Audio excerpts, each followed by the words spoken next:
Bonjour, je m'appelle Demba Diallo. Je suis professeur de lettres à l'IFM EFEP de Bamako.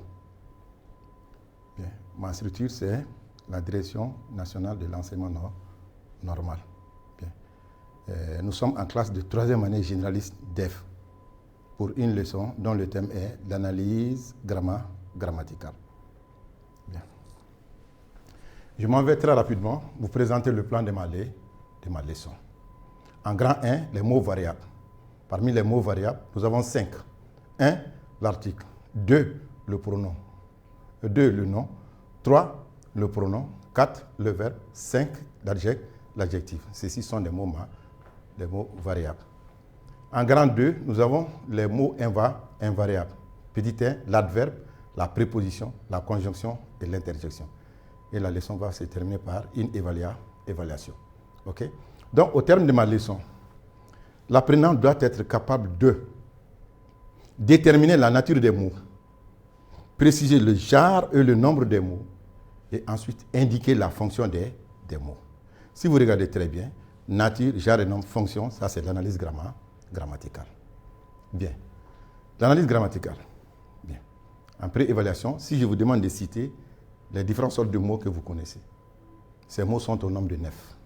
Donc, en français, les mots sont rangés à 9 catégories qui sont l'article, le nom, le pronom, le verbe, l'adjectif, l'adverbe, la préposition, la conjonction et l'interjection. OK? Bien. Maintenant, les mots variables. Un article. Nous avons dit que l'article est un petit mot qui se place devant le nom. Voilà. Et pour déterminer son genre et son nom. D'ailleurs, si vous ne connaissez pas le nom dans la phrase, vous n'avez qu'à regarder. Partout où il y a l'article, c'est un nom. Même un verbe, s'il y a l'article devant, ça devient un verbe. Regardez, lever. Lever à l'infinitif ER. Mais, ou bien manger, par exemple. Voilà, très couramment. Manger. ER. On dit le manger. Ça devient un nom. Le verbe devient automatique un. Participe passé. Reçu. Reçu. Le reçu, ça devient un nom. Donc, la présence de l'article suffit largement pour que le mot soit un nom. Bien. Quand je dis, par exemple, analyser une fille. On vous a dit le, la, les sont des articles définis. In, index sont des articles indéfinis dans les petites classes. Une fille. In, n'est-ce pas? Article indéfini. Féminin singulier détermine fille. Donc, pour analyser un article, on détermine sa nature, son genre et nom, puis la fonction. OK? Voici l'exemple au tableau. La voiture du directeur est en panne. Là, c'est un article. N'est-ce pas? Du, c'est un article. Là, article défini. Féminin singulier détermine voiture. Du, la voiture du directeur. Normalement, c'est la voiture de le directeur. La voiture de le directeur. Deux prépositions, le article défini, sont fusionnés pour donner du. Donc, du n'est autre chose que l'article contracté. OK? Du, article contracté. Masculin singulier, détermine directeur. Bien. Maman va au marché. Maman va au marché. O est un article. C'est quelle sorte d'article? C'est aussi un article contracté. Normalement, on devait dire maman va à le marché. Préposition A plus le article défini, c'est ce qui donne O. Hein, le pluriel, ça prend X. Donc, maman va au marché. O, article contracté. Masculin singulier, détermine marché. OK? Bien. Après l'article, on va venir au nom. Le nom ou substantif est un mot, n'est-ce pas, qui sert à nommer les êtres ou les choses. Et en général, il est précédé, comme je vous ai dit tantôt, il est précédé d'un déterminant. L'exemple est au tableau. Quand j'ai dit, par exemple, le professeur explique la leçon de grammaire. Vous avez vu? Le professeur, n'est-ce pas? Professeur est un nom. Maintenant, quand on met le devant, ça devient un groupe nominal. Le déterminant plus le nom donne ce qu'on appelle le groupe nominal. Donc, le professeur, groupe nominal, je vais dire professeur, nom commun de personne, masculin singulier, n'est-ce pas? Qui est-ce qui explique la leçon? C'est le professeur. Donc, le professeur est sujet du verbe expliquer. Ensuite, la leçon. Le déterminant là plus leçon donne ce qu'on appelle le groupe nominal. Donc, leçon, nom commun des choses, féminin, singulier, n'est-ce pas? On va dégager maintenant sa fonction par rapport au verbe. Le professeur explique quoi, la leçon? Leçon est complément d'objet direct. Maintenant, grammaire, il n'y a pas d'article ici, nom commun de choses. Féminin, c'est singulier, complément du nom, leçon. OK? Donc, D est là pour assurer cette liaison. Bien. Donc, le nom peut être sujet, le nom peut être complément d'objet direct, le nom peut être complément d'objet direct, le nom peut être complément d'objet second, le nom peut être attribut, le nom peut être complément, des compléments de circonstance. Donc, plusieurs fonctions. OK? Bien. Et pour analyser un nom, on dégage, tout comme j'ai à vous le dire, on dégage la nature, le genre et le nom plus la fonction. OK? Bien. Le pronom. Le pronom n'est autre chose que pronom qui est là pour le nom, qui remplace le nom. Hein? Donc, le plus souvent, on dit c'est l'équivalent d'un groupe nominal, ou bien d'un nom, ou bien d'un autre pronom. Bien. Donc, généralement, pronom, il remplace un nom, comme son nom l'indique. OK? On peut aller sur cette base. Ne nous compliquons pas les choses. Donc, le pronom aussi a les mêmes fonctions que le nom. Tout comme le nom est sujet, le pronom est sujet, peut être sujet. Complément d'objet direct, il peut être complément d'objet direct, complément d'objet, etc. OK? Donc, il remplit les mêmes fonctions que le nom. Précédemment, on avait dit, le professeur explique la leçon de grammaire. Et regardez, ici, on va remplacer les groupes nominaux par leur équivalent. Voilà. Le professeur, on va dire, il explique, n'est-ce pas? Quoi? La leçon de grammaire. La leçon de grammaire, on peut remplacer par L'. Donc, on va dire, il l'explique. Ça veut dire, le professeur explique la leçon de grammaire. Donc, il a remplacé le groupe nominal, le professeur. La leçon de grammaire a été remplacée par L'. Il est toujours sujet et L' est le complément d'objet direct du verbe explique. Parce qu'on va dire, il explique quoi? L'. S' qui remplace ici la leçon de grammaire. OK? Bien. Maintenant, le verbe. Nous avons dit que le verbe est le pivot de la phrase. C'est-à-dire que le verbe, dans la phrase, sa présence est nécessaire. S'il n'est pas là, ça devient autre chose. Voilà. Donc, il permet aussi de donner un renseignement sur le sujet. Exemple. Le travail assure l'indépendance. Ici, le verbe, c'est assurer. OK? Et pour analyser un verbe, il faut préciser son infinitif. Verbe t'entendre. Ensuite, il faut définir, parce que l'infinitif, après l'infinitif, le groupe. Premier groupe, deuxième groupe, troisième groupe. Il faut préciser. Le temps présent, imparfait de l'indicatif, passé composé, etc., etc. Ensuite, le mode. Le mode conditionnel, le mode impersonnel. Donc, vous dégagez. La personne, première personne, deuxième personne, troisième personne, du singulier ou bien du pluriel. Ensuite, la voix, ça peut être voix active, tout comme ça peut être la voix passive, voix pronominale aussi. Le sens, ça peut être transitif direct ou transitif indirect ou intransitif. Transitif direct lorsqu'il a un complément d'objet direct. Transitif indirect lorsqu'il a un complément d'objet indirect. Intransitif quand il n'a pas de complément d'objet. Et on termine par préciser le sujet de ce verbe. Le verbe que vous analysez, vous précisez son sujet. Je vais concrétiser ça tout de suite par l'exemple qui est au tableau. Le travail assure l'indépendance.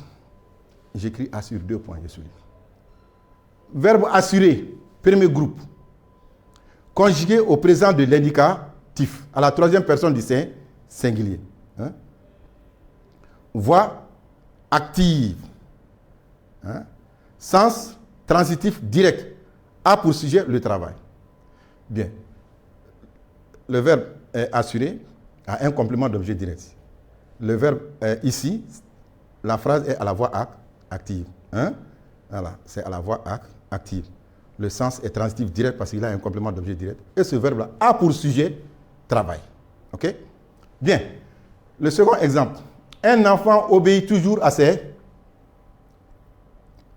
parents. OK? Un enfant obéit toujours à ses parents. Bien. Le bon enfant. Le bon enfant obéit toujours à ses parents. Il s'agit de obéir. Obéir. Le verbe obéir. On dit en obéissant, n'est-ce pas? Donc, un verbe du deuxième groupe. Conjugué ici au présent de l'indicatif, à la troisième personne du singulier. Voix active, n'est-ce pas? Maintenant, son sens. Un bon enfant obéit à qui? À qui?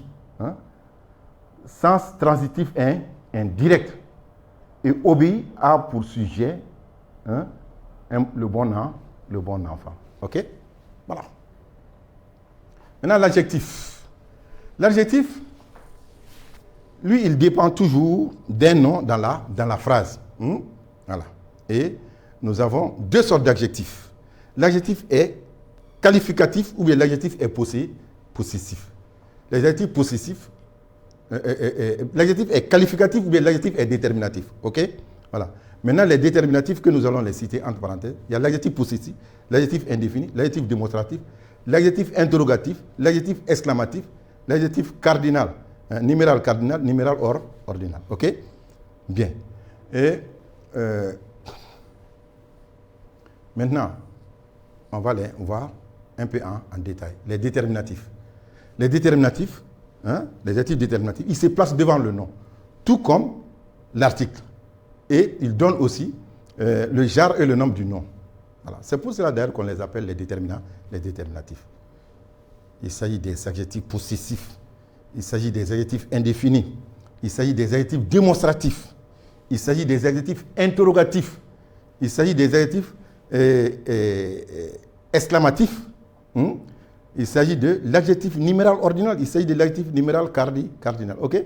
Voilà. L'exemple est au tableau. Nous n'allons pas les analyser tous, mais il s'agit d'analyser certains. Et on peut continuer. Par exemple, quand on prend ma, mon, ton, son, ma, ta, sa, ma, on nous a dit ça. Notre, votre, nos, vos, les sont des adjectifs possessifs. Ma, adjectif possessif, féminin singulier, détermine famille. C'est la même chose. Certains élèves, adjectif indéfini, masculin pluriel, détermine élève. Cette fille, adjectif démonstratif, n'est-ce pas? Cette fille, féminin, singulier, détermine fille. Donc, on les analyse comme ça. Ils déterminent. OK? Il n'y a pas de problème par rapport à ça. On passe maintenant au qualificatif. Bien. Ce sont les qualificatifs, n'est-ce pas, qui collent une étiquette à l'être ou à la chose. OK? Bien. Quand vous prenez, par exemple, l'exemple qui est au tableau. Un avenir meilleur t'attend si tu travailles. Un avenir meilleur t'attend si tu travailles. Meilleur est un adjectif qualificatif. Donc, si on vous demande d'analyser,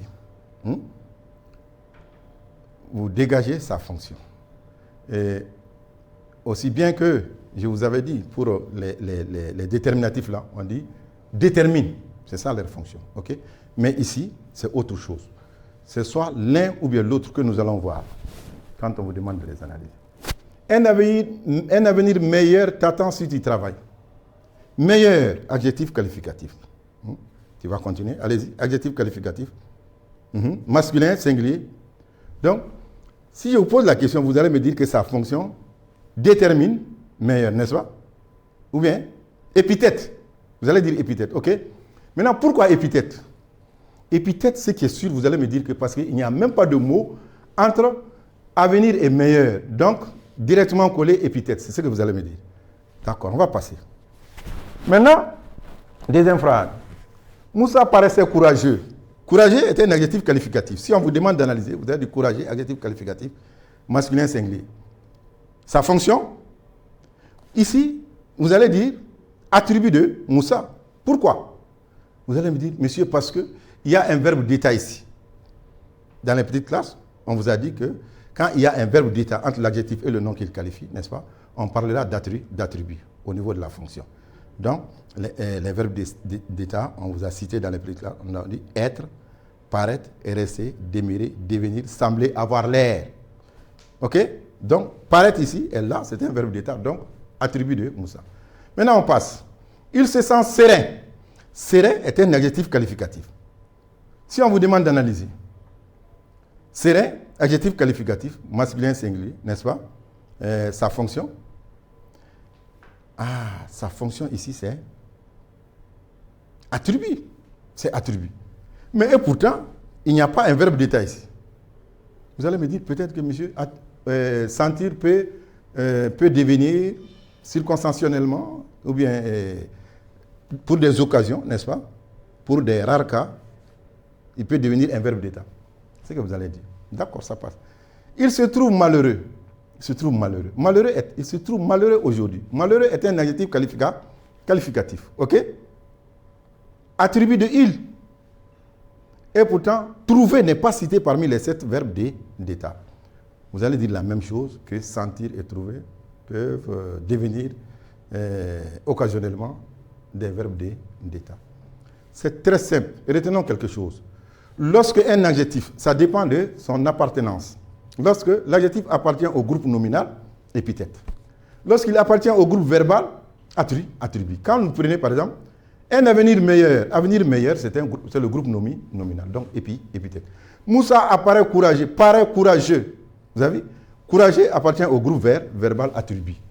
Il se sent serein, sentir serein, groupe verbal, n'est-ce pas? L'adjectif appartient au groupe verbal, donc attribut de il. Il se trouve malheureux. Trouver malheureux, donc vous voyez ici, malheureux se trouve au niveau du groupe verbal, donc attribut. Donc on va tirer la conclusion. Lorsque l'adjectif appartient au groupe nominal, épithète. Lorsqu'il appartient au groupe verbal, attribut. C'est la même chose pour les analyser.